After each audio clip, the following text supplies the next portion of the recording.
most likely some of these people who express fears about being around transgender people have probably been around transgender people and have shared spaces with transgender people. They just might not have known it. It was somebody from Washington, D.C. who had never spoken to me.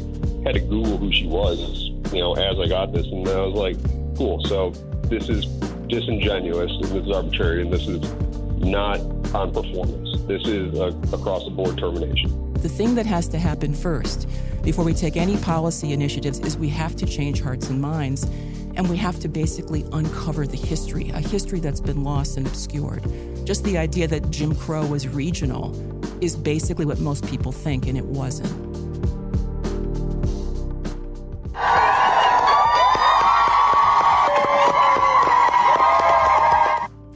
Welcome back to the Metro on WDET. I'm Robin Vincent. On Sunday, crowds at Detroit Metro Airport cheered and sang as 4 children from Gaza arrived in wheelchairs. The children are amputees. They're among thousands in Gaza who've lost limbs from Israeli bombardments. Now they face severe life-altering injuries. Israel's war in Gaza has made that tiny part of the world, which is roughly the same geographical size as Detroit, home to the highest number of child amputees per capita. The World Health Organization says this crisis of child amputees is especially dire because these kids have little access to medical care. Israeli strikes have decimated what was an already fragile medical system. Steve Sosby is trying to do something about that. He leads complex plans to evacuate and treat Gazan kids through his organization HEAL Palestine, including the 4 children who arrived at Detroit Metro Airport on Sunday. Steve, thank you for joining the program. It's my pleasure. Thanks for having me. So first, I want to discuss your time living in Israel and Palestine many years ago and what you saw there, because life there is very different depending on where exactly you are, from, say, Tel Aviv in Israel to the West Bank in Palestine. Could you talk about that? Yeah, sure. I've lived the majority of my adult life in the West Bank, Ramallah, which is about 10 miles north of Jerusalem. It's in the occupied territories. And of course, life is much different there than it would be inside Israel or pretty much anywhere else in the world. It's under military occupation. The ability to move around freely is highly restrictive. You need permits to go to Jerusalem. You need permits to go to the airport or to Israel. Um, and the ability to just kind of live a normal life that we're used to in the United States or pretty much anywhere is really completely different than what we're used to and what we're expecting. Now, in Gaza, it's much more difficult. Gaza itself has been under closure and siege since 2006. And prior to that, I mean, I first went to Palestine in 1988, and have, long experience on what the situation on the ground logistically is like. When I first went, you could move around pretty freely. It was still under military occupation, but there weren't checkpoints to the extent that we have them today, restricting people from moving from one part to another. And but that's changed over time with the Oslo agreements in the early 1990s. The Israelis erected checkpoints throughout the West Bank and Gaza Strip, and then built the a separation wall, the apartheid wall, whatever you want to call it, within the West Bank, which is in violation of international law. And that also created a whole new extreme barrier to people moving around, and that affected all aspects of life on the ground in the West Bank. And I'm affected by that as well. As an American, um, I live there with a Palestinian ID that's been kind of imposed on me because my first wife was Palestinian and she passed away from cancer in 2009. But I had 2 children who carried Palestinian IDs. And to be able to live there and work there, I was forced to take a Palestinian ID. So that restricted me as Palestinians. Being able to move freely around and get around the West Bank is much different than I would had an American visa. And I cannot enter on my American visa. I cannot live there as an American. I must live there as a Palestinian. And that also is highly restrictive. And it's a whole different apartheid system there for Palestinians based on what ID they carry and the inability to move around and to have free access to areas that people don't even take into consideration, like going to Jerusalem, like even just moving around within the West Bank. There's different roads that I can use and I cannot use because I carry a Palestinian ID.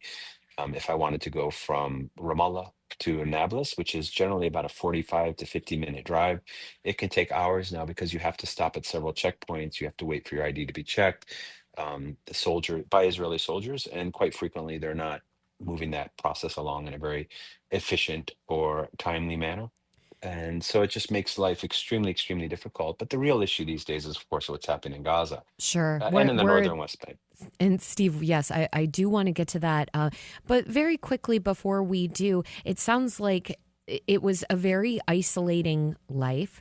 I'm wondering if you had Israeli friends and what they may have said to you about what's happening in Israel and Palestine, or were you that isolated and unable to interact with Israelis?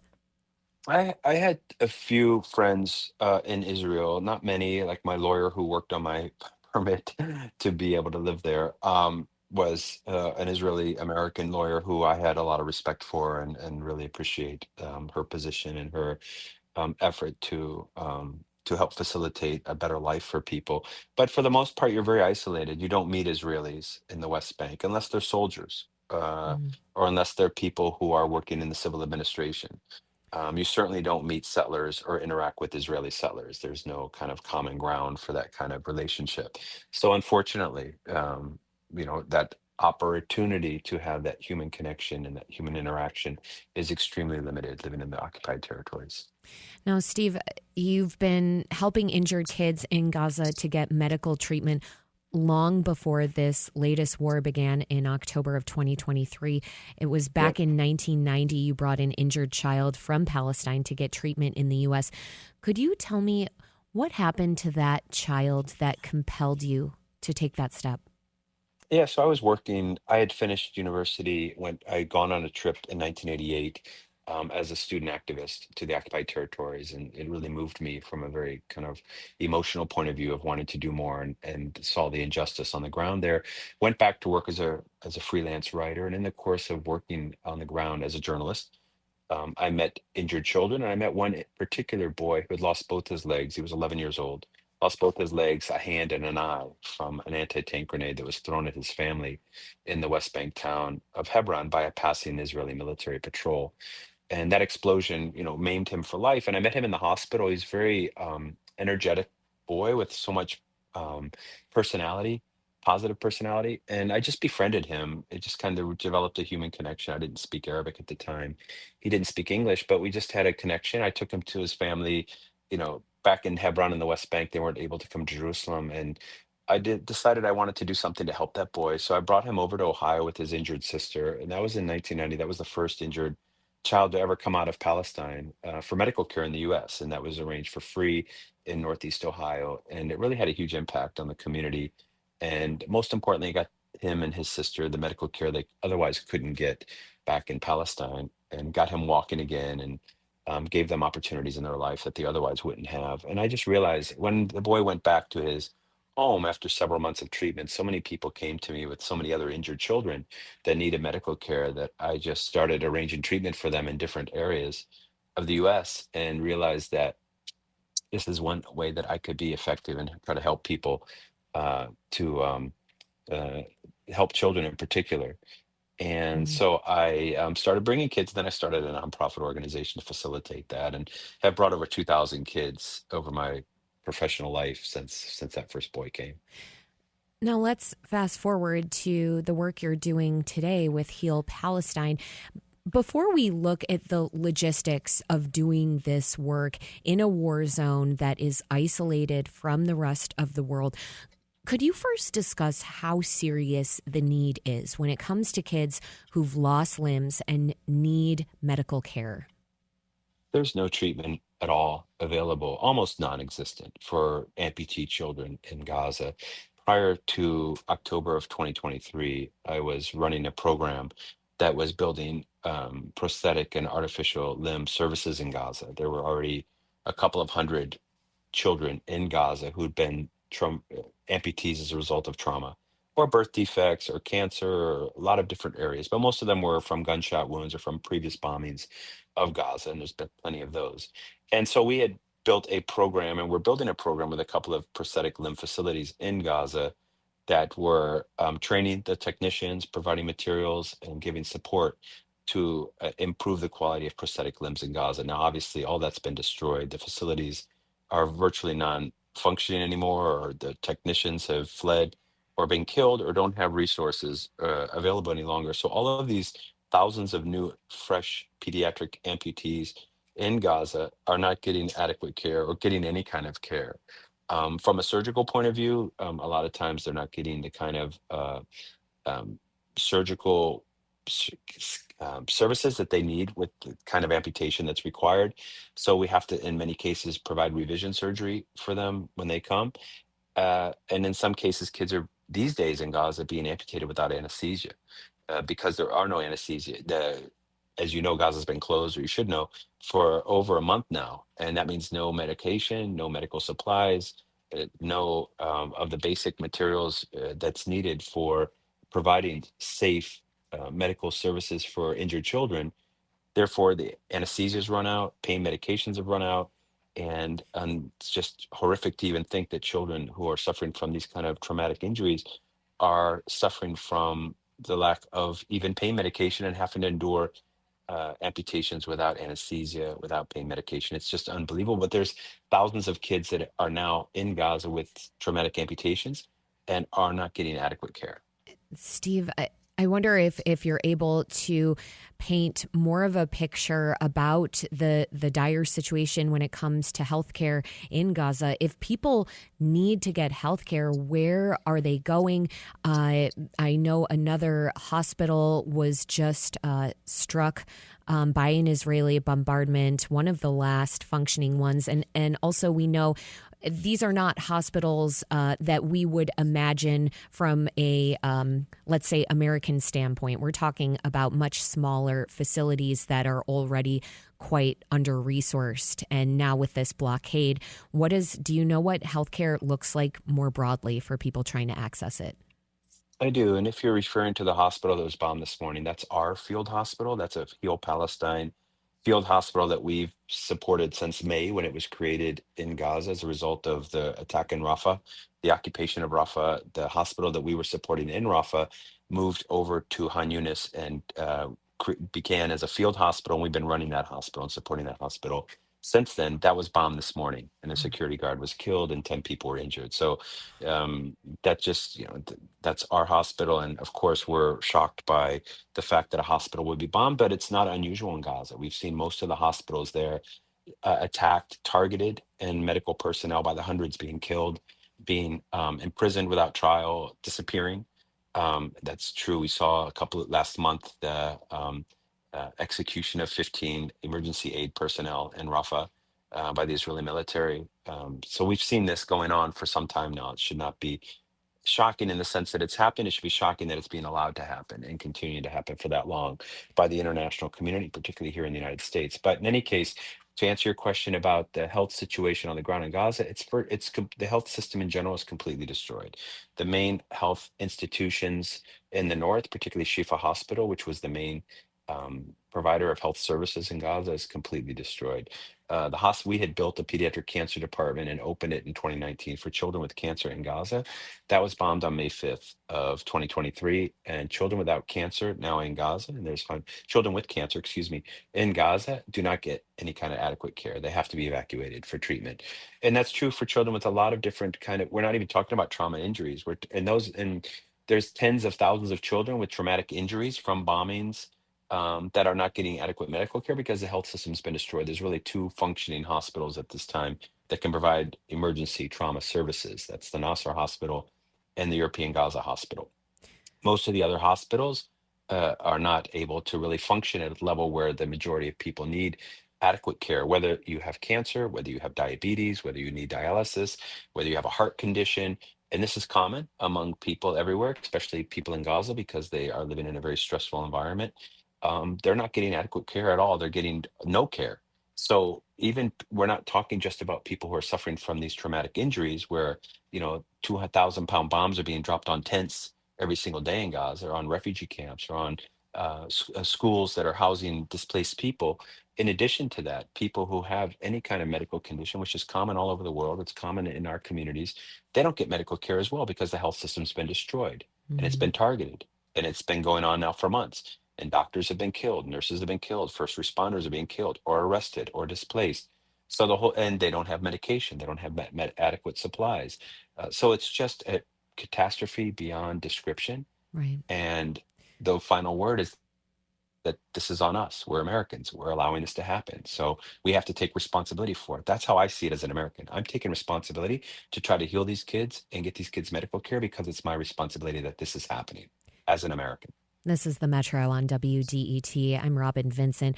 Our guest is Steve Sosebee. He's the founder of HEAL Palestine. It evacuates child amputees from Gaza and gets them the medical treatment they need. And through HEAL Palestine, 4 Gazan kids just arrived here in Detroit for treatment. Steve, I want to look at the network of people you're working with to get kids evacuated. I mean, you just painted a picture of how dire the circumstances are, of how dangerous it is to be on the ground in Gaza. And you have people on the ground in Gaza. And then you also have people in Egypt where you get kids evacuated to. And then you have people in other countries who host the kids while they're getting treatment, including here in Metro Detroit. Talk about the challenges in orchestrating this. Yeah, thank you. So obviously the biggest challenge is on the ground in Gaza because the situation is so unstable. Our field worker who manages the patients that come out of southern Gaza was in the field hospital today when it was bombed, and I woke up to a message from him just saying, "Thank God I'm alive. I survived another bombing." That's the guy who's responsible for facilitating kids getting out of Gaza. Now, right now, nobody's gotten out of Gaza since the ceasefire broke down last month. But before that, we had 15 kids get out. The process is we identify children who are injured. We try to get hospitals in the United States to accept them, or anywhere, but mainly in the US. That's where we're based. That's where we have a huge network of volunteers who support our kids. We get our hospitals or clinics or treatment facilities to accept them on a charitable level. Then we work with different institutions, the WHO, the Ministry of Health in the West Bank, the Egyptian Ministry of Health, to get these kids into Egypt, where then once they get into Egypt, they go into Egyptian hospitals, and then they wait for nonprofits like ours to come and take those kids out. Now we have a team in Egypt who will take the kids from the hospital, will get them visas at the U.S. Embassy, who's been very cooperative in issuing visas on a humanitarian basis. And once they get accepted, they get their visas, they get out of Gaza, we bring them over and work with our communities here in the United States. We have social workers for the organization that manage the children, but we also depend on our communities all over the country. We have over 30, nearly 35 children here now being treated all over the country, from Sacramento, San Francisco, down to Orlando and Fort Lauderdale, Florida. The entire country has kids being treated on a humanitarian basis. We put them with host families. We have our communities come forward and take care of them as much as possible. And we do it in a very holistic manner, meaning that not only are we taking care of the kids' medical needs completely, not just the reason that they're coming, but they get dental care while they're here, they get primary care while they're here, but we also provide them mental health therapy. All of the children who are coming and their mothers are traumatized. We have a family in Cleveland right now we just brought a 12-year-old boy over, and yesterday he had came with one leg that was amputated already. His other leg was terribly injured, and we were hoping we were going to be able to save it. Unfortunately, he went into surgery yesterday, and his other leg was amputated. Now his poor mother has 2 sons that were already killed. That's her only surviving son, is her 12-year-old son who just lost his other leg. He's now a double amputee. What's the trauma that woman's going through? How does she endure every single day trying to have some sense of hope or some sense of purpose in life when her only surviving son, after 2 of her other sons were killed in the bombing that injured her son, just had his other leg amputated? The rest of his life, he's a double amputee. Every one of our families has those kind of stories, some of them even worse.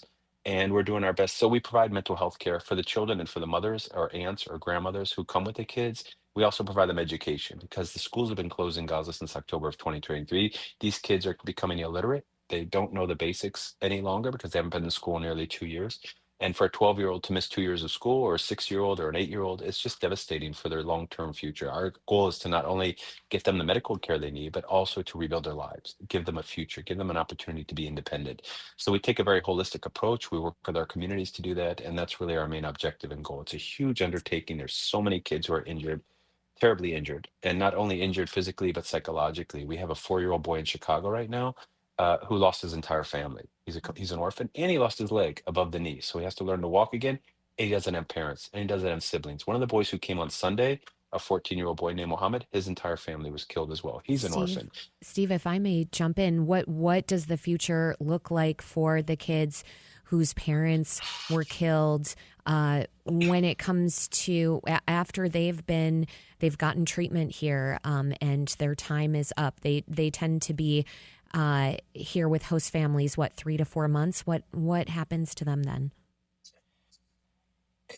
Once their treatment is finished and the treatment facility says they no longer need care under our support, we send them back to Egypt, where we take care of them there. We put them in housing. We take care of their everyday needs, their food, their education. We continue their mental health therapy. We have a team of mental health specialists in Egypt.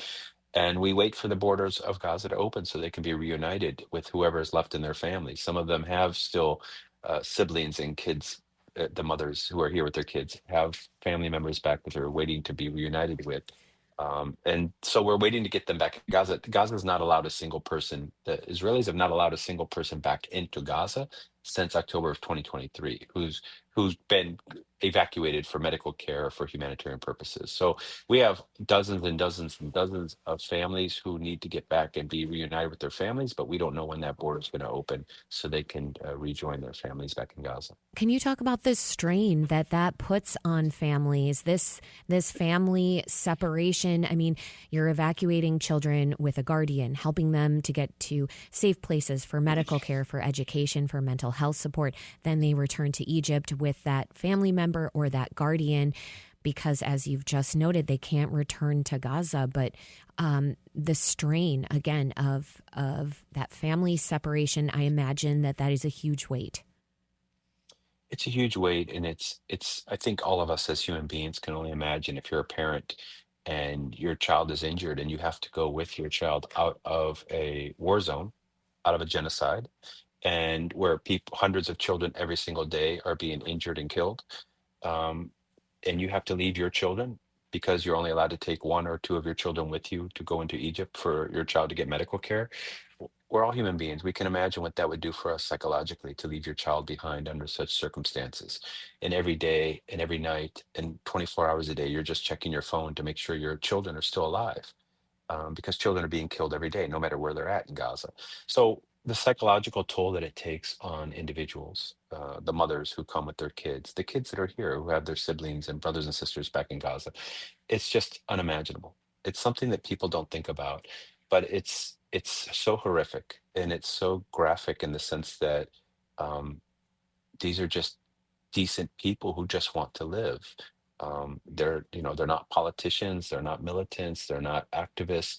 They're mothers who have small children who lost their limbs. They're kids who have brothers and sisters that they love, and their families are very close there. It's a very family-oriented society. So it's just devastating beyond words. And all we're trying to do is give them the sense of love and hope and compassion and kindness and healing that they deserve.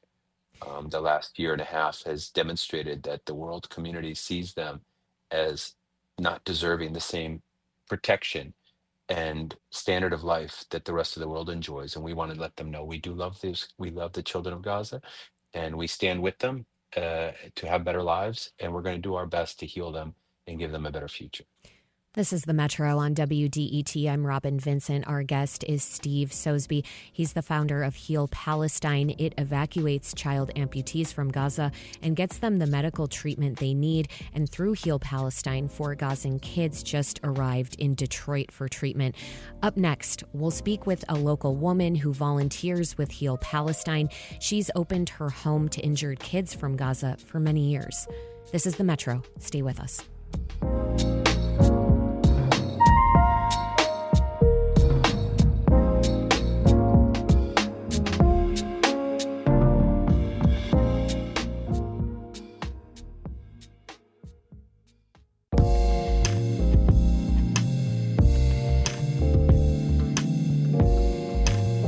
Welcome back to the Metro on WDET. I'm Robin Vincent.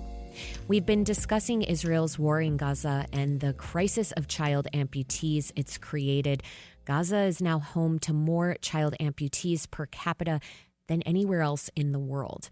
What's deepened this crisis is a medical system that's been decimated by Israeli bombardments. Kids facing severe injuries have very few options for treatment. An organization called HEAL Palestine has been working to make a dent in this problem. It evacuates kids from Gaza and gets them treatment in safe and well-resourced communities, especially ones with high Arab populations, like some in Metro Detroit. On Sunday, 4 kids from Gaza who lost limbs in the war arrived at Detroit Metro Airport. We just learned what their healing journey will look like. Now we want to hear from Yasmeen Hamed. She's a local mom who's been opening up her home to injured kids from Gaza for many years. Yasmeen, thanks for joining us. Thanks for having me. So you grew up in a household where your parents hosted injured kids from Palestine. What was that like for you as a kid? Well, Steve spoke earlier about the first child he brought. That's actually the first child my family hosted, Mansour and his sister. So I was about 15 years old. And it was eye-opening. I think we learned very young to be very thankful by having them. But it was an amazing experience. And obviously it's lasted so long with me as I'm still doing it till today. Yes, as an adult with 4 of your own children, you decided to continue hosting children from Palestine. Can you talk about what that's been like for you as a mother? So I have 4 children, and my oldest, who's 25, is actually special needs. He has autism and cerebral palsy. And even after raising 4 kids, and I just always felt like this missing piece because I felt so thankful to have the resources here living in the States. With medical, medical care, therapists. And I just felt so thankful that my son has the ability to go to the top-notch hospitals here in Detroit and get the best therapies where these children overseas and especially in Palestine aren't getting that resources available to them. So I opened my home, and like I said, my parents did it, so I really didn't see it as a big deal. Everybody's like, oh, wow. I'm like, no, this is our duty, to help somebody, to help change someone's life. So I've opened my home. I've had probably 7 or 8 kids over the past, 14 or 15 years stay with me. I just feel like it's our duty as human beings, as humanitarians, to care for them. And I felt like if I had to send my son that special needs that I had to send him overseas somewhere, that another mom would step up and take care of my child while they received that care. So I just wanted to be that safe place for these families to send their children. You've described to me this experience as being bittersweet. We talked about a child you hosted who you later saw on Al Jazeera. They were in really bad shape. Can you talk about what kinds of injuries that child arrived with and how they left?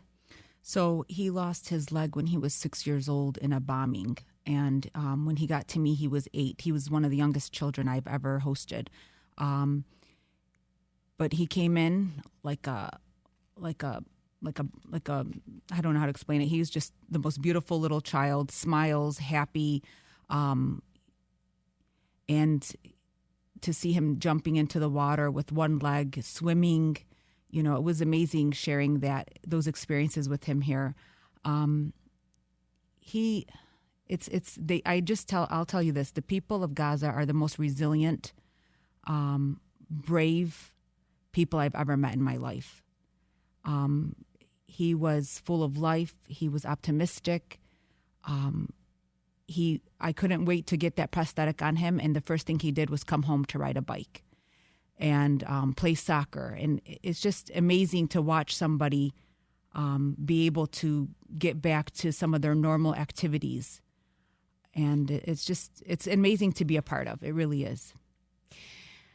You see this as your role as a human. I'm guessing you also see it as a responsibility because you're Palestinian, and this hits close to home. Could you talk about how your identity as a Palestinian American plays into all this, how it informs the way you think about these children and how you host them? So it's really hard. I think a lot of people here have a lot of feeling guilt, or we're feeling guilt that our people are going through this genocide. And we can only do so much. We could protest, we could put on social media, but we we're not able to do the change we want. So by bringing these children here, we're able to give back. And by doing what I do, I can put my head down at night, at least knowing I'm helping, even if it's just one person. Like the guilt is so severe, watching our people be murdered, watching their children become mutilated.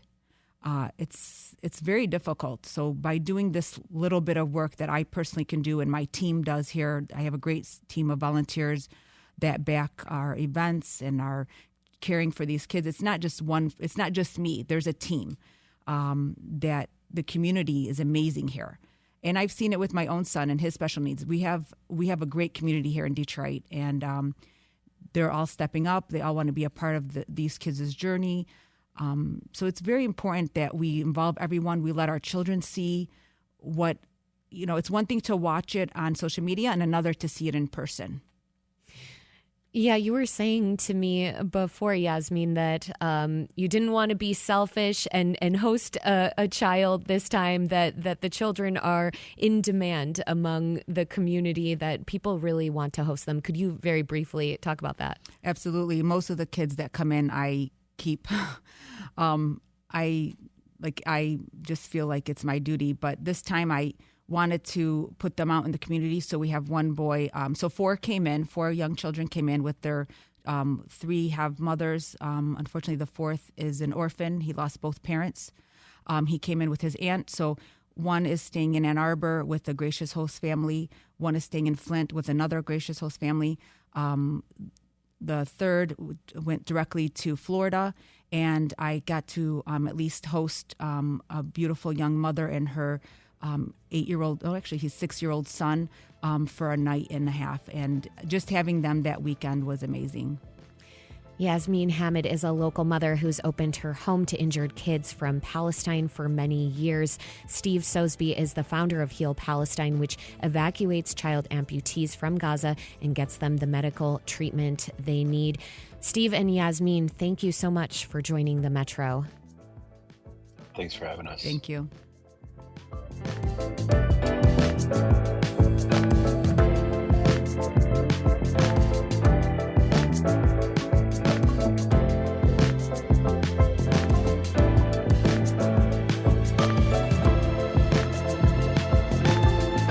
Metro is hosted by Robin Vincent and Tia Graham. The show is produced by Sam Corey, Kerry Jr. II, and Jack Philbrand. Our senior producer is David Lyons. Our engineer is Nate Bender. Music and creative audio production by Sam Bobian. The Metro is a production of WDET, a listener-supported service of Wayne State University. This is 1019 WDET-FM, Detroit Public Radio, your connection to news, music, and conversation.